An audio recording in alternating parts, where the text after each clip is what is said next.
नमस्कार प्रिय भक्तगणों, स्वागत है आपका अपने YouTube चैनल पर। प्रिय भक्तगणों, आज हम श्री बृहस्पतिवार व्रत कथा का श्रवण करेंगे। भारतवर्ष में एक प्रतापी और दानी राजा राज्य करता था। वह नित्य गरीबों और ब्राह्मणों की सहायता करता था। यह बात उसकी रानी को अच्छी नहीं लगती थी। वह ना ही गरीबों को दान देती, ना ही भगवान का पूजन करती थी और राजा को भी दान देने से मना किया करती थी। एक दिन राजा शिकार खेलने वन को गए हुए थे, तो रानी महल में अकेली थी। उसी समय बृहस्पति देव साधु वेश में राजा के महल में भिक्षा के लिए गए और भिक्षा मांगी। रानी ने भिक्षा देने से इनकार किया और कहा, हे साधु महाराज, मैं तो दान पुण्य से तंग आ गई हूँ। मेरा पति सारा धन लुटाता रहता है। मेरी इच्छा है कि हमारा धन नष्ट हो जाए, फिर ना रहेगा बांस, ना बजेगी बांसुरी। साधु ने कहा, देवी, तुम तो बड़ी विचित्र हो। धन संतान तो सभी चाहते हैं। पुत्र और लक्ष्मी तो पापी के घर भी होने चाहिए।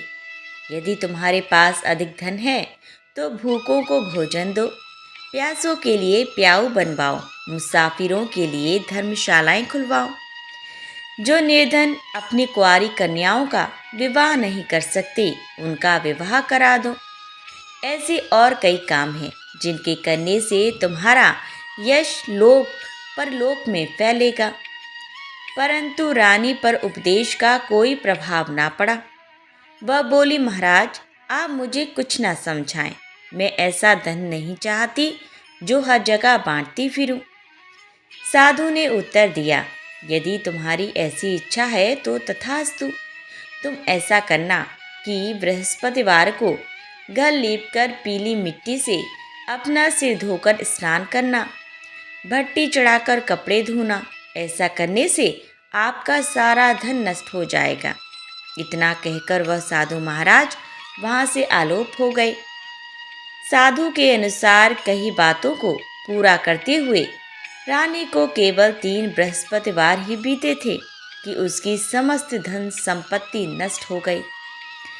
भोजन के लिए राजा का परिवार तरसने लगा। तब एक दिन राजा ने रानी से बोला कि हे रानी, तुम यहीं रहो, मैं दूसरे देश को जाता हूँ, क्योंकि यहाँ पर सभी लोग मुझे जानते हैं, इसीलिए मैं कोई छोटा कार्य नहीं कर सकता। ऐसा कहकर राजा परदेश चला गया। वहाँ वह जंगल से लकड़ी काट कर लाता और शहर में बेचता। इस तरह वह अपना जीवन व्यतीत करने लगा। इधर राजा के परदेश जाते ही रानी और दासी दुखी रहने लगी। एक बार जब रानी और दासी को 7 दिन तक बिना भोजन के रहना पड़ा, तो रानी ने अपनी दासी से कहा, ये दासी, पास ही के नगर में मेरी बहन रहती है। वह बड़ी ही धनवान है। तू उसके पास जा और कुछ ले आ, ताकि थोड़ी बहुत गुजर बसर हो जाए।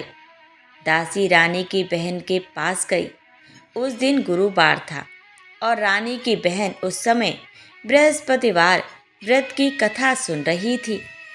दासी ने रानी की बहन को अपनी रानी का संदेश दिया, लेकिन रानी की बड़ी बहन ने कोई उत्तर नहीं दिया। जब दासी को रानी की बहन से कोई उत्तर नहीं मिला, तो वह बहुत दुखी हुई और उसे क्रोध भी आया।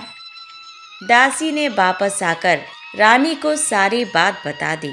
सुनकर रानी ने अपने भाग्य को कोसा। उधर रानी की बहन ने सोचा कि मेरी बहन की दासी आई थी, परंतु मैं उससे नहीं बोली, इससे वह बहुत दुखी हुई होगी। कथा सुनकर और पूजन समाप्त करके वह अपनी बहन के घर आई और कहने लगी, हे बहन, मैं बृहस्पतिवार का व्रत कर रही थी। तुम्हारी दासी मेरे घर आई थी, परंतु जब तक कथा होती है तब तक ना तो उठते हैं और ना ही बोलते हैं, इसीलिए मैं नहीं बोली। कहो दासी, क्यों गई थी? रानी बोली, बहन, तुमसे क्या छिपाऊं, हमारे घर में खाने तक को अनाज नहीं था। ऐसा कहते कहते रानी की आंखें भर आईं। उसने दासी समेत पिछले 7 दिनों से भूखे रहने तक की बात अपनी बहन को विस्तार पूर्वक सुना दी।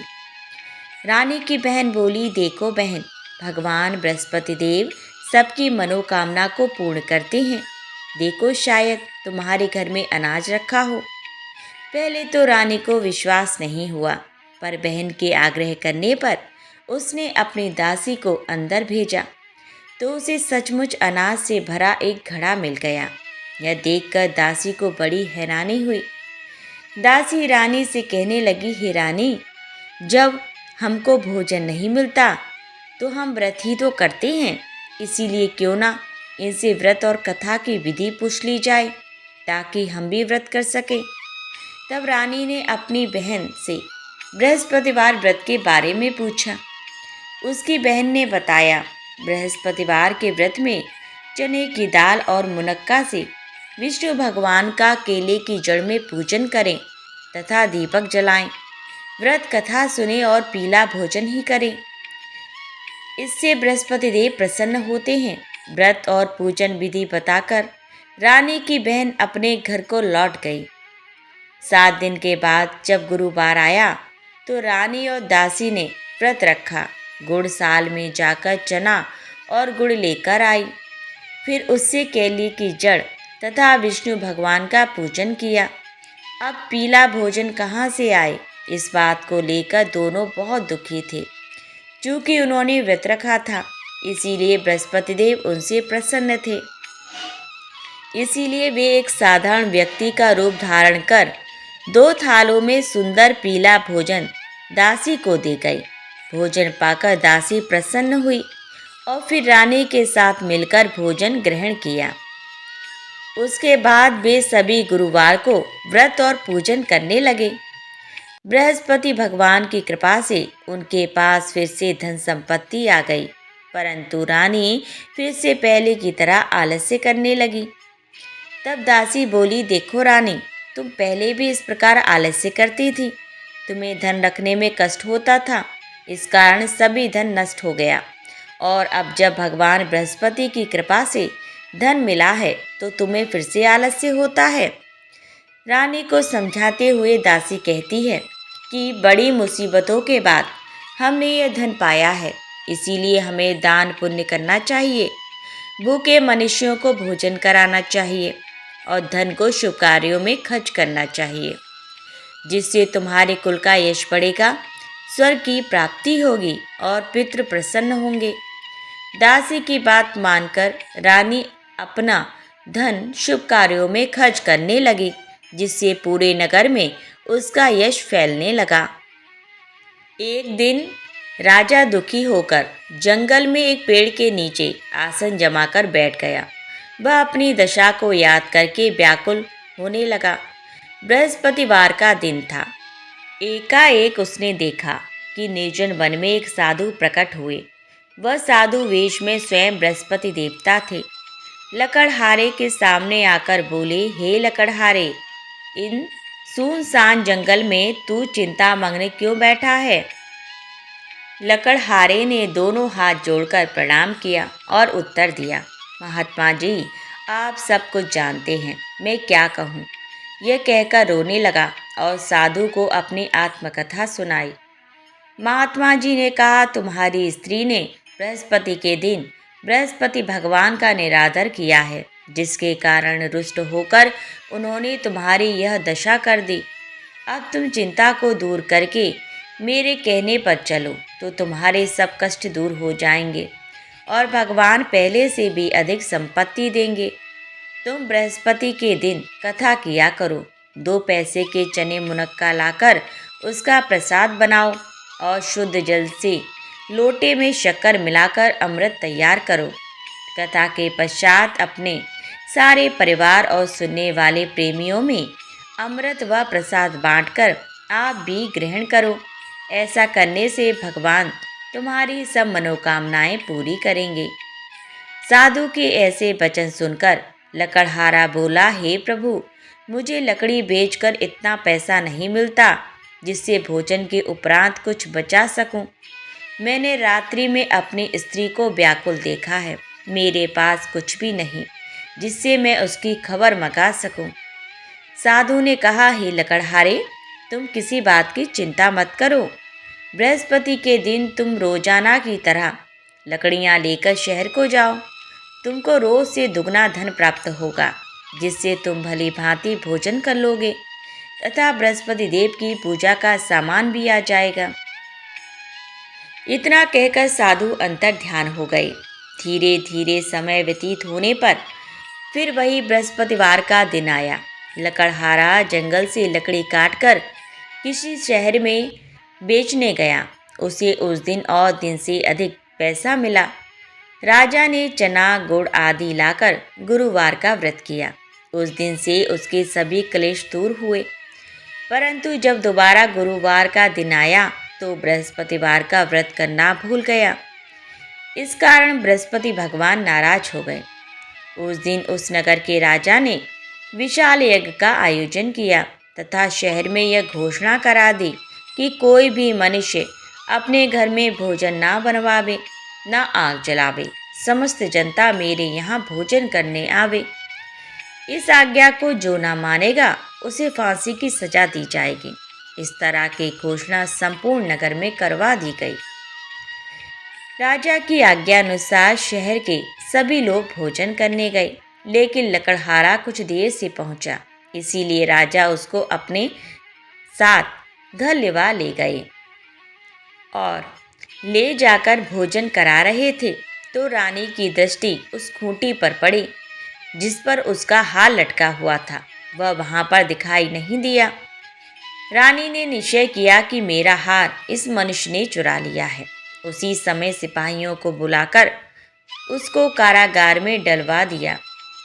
जब लकड़हारा कारागार में पड़ गया और बहुत दुखी होकर विचार करने लगा कि न जाने कौन से पूर्व जन्म के कर्म से मुझे यह दुख प्राप्त हुआ है, और उसी साधु को याद करने लगा जो कि जंगल में मिला था। उसी समय तत्काल बृहस्पति देव साधु के रूप में प्रकट हुए और उसकी दशा को देखकर कहने लगे, अरे मूर्ख, तूने बृहस्पति देव की कथा नहीं करी, इस कारण तुझे दुख प्राप्त हुआ है। अब चिंता मत कर। बृहस्पतिवार के दिन कारागार के दरवाजे पर 4 पैसे पड़े मिलेंगे। उनसे तू बृहस्पति देव की पूजा करना, तेरे सभी कष्ट दूर हो जाएंगे। बृहस्पति के दिन उसे 4 पैसे मिले। लकड़हारे ने कथा कही। उस रात्रि को बृहस्पति देव ने उस नगर के राजा को स्वप्न में कहा, हे राजा, तुमने जिस आदमी को कारागार में बंद कर दिया है वह निर्दोष है, वह राजा है, उसे छोड़ देना।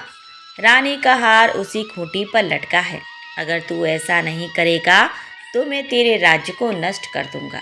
इस तरह रात्रि के स्वप्न को देखकर राजा प्रातःकाल उठा और खूंटी पर हार देखकर लकड़हारे को बुलाकर क्षमा मांगी तथा लकड़हारे को योग्य सुंदर वस्त्र आभूषण देकर विदा कर दिया। बृहस्पति देव की आज्ञा अनुसार लकड़हारा अपने नगर को चल दिया। राजा जब अपने नगर के निकट पहुंचा तो उसे बड़ा आश्चर्य हुआ। नगर में पहले से अधिक बाग, तालाब, कुएं तथा बहुत सी धर्मशालाएं, मंदिर आदि बन गई हैं। राजा ने पूछा, यह किसका बाग और धर्मशाला है?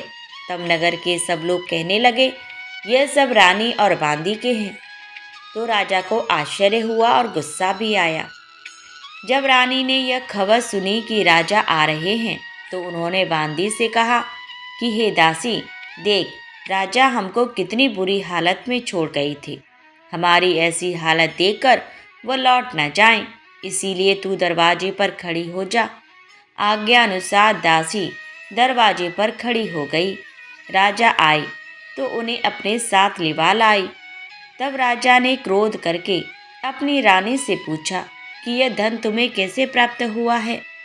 तब उन्होंने कहा, हमें यह सब धन बृहस्पति देव के इस व्रत के प्रभाव से प्राप्त हुआ है। राजा ने निश्चय किया कि 7 रोज बाद तो सभी बृहस्पति देव का पूजन करते हैं, परंतु मैं प्रतिदिन दिन में 3 बार कहानी तथा रोज व्रत किया करूँगा। अब हर समय राजा के दुपट्टे में चने की दाल बंधी रहती तथा दिन में 3 बार कहानी कहता।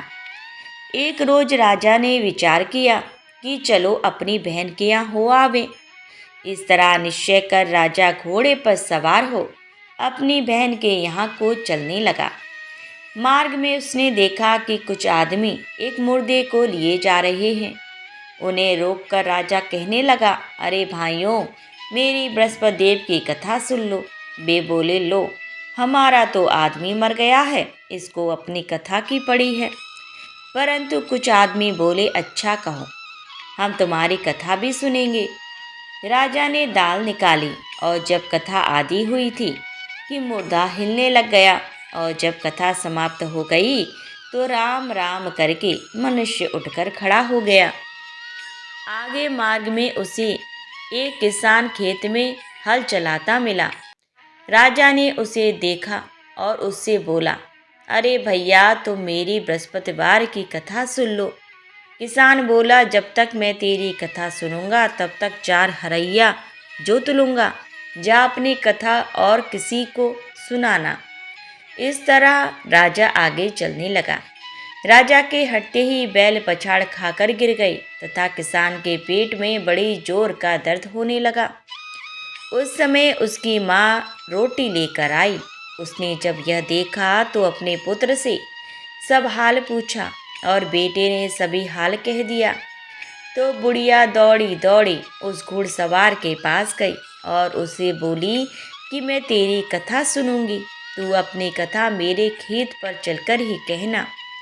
राजा ने बुढ़िया के खेत पर जाकर कथा कही, जिसके सुनते ही वह बैल उठ खड़े हुए तथा किसान के पेट का दर्द भी बंद हो गया। राजा अपनी बहन के घर पहुंचा। बहन ने भाई की खूब मेहमानी की। दूसरी रोज प्रातःकाल राजा जगा तो वह देखने लगा कि सब लोग भोजन कर रहे हैं। राजा ने अपनी बहन से कहा, ऐसा कोई मनुष्य है जिसने भोजन नहीं किया हो, मेरी बृहस्पतिवार की कथा सुन ले। बहन बोली, हे भैया, यह देश ऐसा ही है कि पहले यहाँ लोग भोजन करते हैं, बाद में अन्य काम करते हैं। अगर कोई पड़ोस में हो तो दिखाऊं। वह ऐसा कहकर देखने चली गई, परंतु उसे कोई व्यक्ति नहीं मिला जिसने भोजन ना किया हो। अतः वह एक कुमार के घर गई जिसका लड़का बीमार था। उसे मालूम हुआ कि उनके यहाँ 3 रोज से किसी ने भोजन नहीं किया है। रानी ने अपने भाई की कथा सुनने के लिए कुम्हार से कहा। वह तैयार हो गया। राजा ने जाकर बृहस्पतिवार की कथा कही, जिसको सुनकर उसका लड़का ठीक हो गया। अब तो राजा की प्रशंसा होने लगी। एक रोज राजा ने अपनी बहन से कहा कि हे बहन, हम अपने घर को जाएंगे, तुम भी तैयार हो जाओ। राजा की बहन ने अपनी सास से कहा। सास ने कहा, हाँ चली जा, परंतु अपने लड़कों को मत ले जाना, क्योंकि तेरे भाई की कोई औलाद नहीं है। बहन ने अपने भैया से कहा, हे भैया, मैं तो चलूँगी, पर कोई बालक न जाएगा। राजा बोला, जब कोई बालक नहीं चलेगा तब तू ही क्या करेगी। बड़े दुखी मन से राजा अपने नगर को लौट आया। राजा ने अपनी रानी से कहा, हम निर्वंशी हैं, हमारा मुंह देखने का धर्म नहीं है और कुछ भोजन आदि नहीं किया। रानी बोली, हे प्रभु, बृहस्पति देव ने हमें सब कुछ दिया है, वह हमें औलाद अवश्य देंगे। उसी रात को बृहस्पति देव ने राजा से स्वप्न में कहा, हे राजा, उठ, सभी सोच त्याग दे, तेरी रानी गर्भ से है। राजा की यह बात सुनकर बड़ी खुशी हुई। 9वें महीने में उसके गर्भ से एक सुंदर पुत्र पैदा हुआ। तब राजा बोला, हे रानी, स्त्री बिना भोजन के रह सकती है, पर बिना कहे नहीं रह सकती। जब मेरी बहन आवे तुम उससे कुछ कहना मत। रानी ने सुनकर हाँ कर दिया। जब राजा की बहन ने यह शुभ समाचार सुना तो वह बहुत खुश हुई तथा बधाई लेकर अपने भाई के यहाँ आई। तभी रानी ने कहा, घोड़ा चढ़कर तो नहीं आई, गधा चढ़ी आई। राजा की बहन बोली, भाभी, मैं इस प्रकार न कहती तो तुम्हें औलाद कैसे मिलती। बृहस्पति देव ऐसे ही हैं, जैसे जिसके मन में कामनाएं हैं सभी को पूर्ण करते हैं। जो सद्भावना पूर्वक बृहस्पतिवार का व्रत करता है एवं कथा पढ़ता है अथवा सुनता है, दूसरों को सुनाता है, बृहस्पति देव उसकी सभी मनोकामना पूर्ण करते हैं। भगवान बृहस्पति देव उसकी सदैव रक्षा करते हैं। संसार में जो मनुष्य सद्भावना से भगवान जी का पूजन व्रत सच्चे हृदय से करते हैं तो उनकी सभी मनोकामनाएं पूर्ण करते हैं। जैसी सच्ची भावना से रानी और राजा ने उनकी कथा का गुणगान किया तो उनकी सभी इच्छाएं बृहस्पति देव जी ने पूर्ण की थी। इसीलिए पूर्ण कथा सुनने के बाद प्रसाद लेकर जाना चाहिए। हृदय से उनका मनन करते हुए जयकारा बोलना चाहिए। बोलो बृहस्पति देव की जय, भगवान विष्णु की जय। प्रिय भक्तगणों, आज की कथा यहीं संपन्न होती है। यदि आपको हमारी यह वीडियो पसंद आई है तो प्लीज़ हमारी वीडियो को लाइक ज़रूर करें और यदि इसी प्रकार की और वीडियो भविष्य में देखना चाहते हैं तो हमारे चैनल को सब्सक्राइब अवश्य कर लें। पूरा वीडियो वॉच करने के लिए धन्यवाद।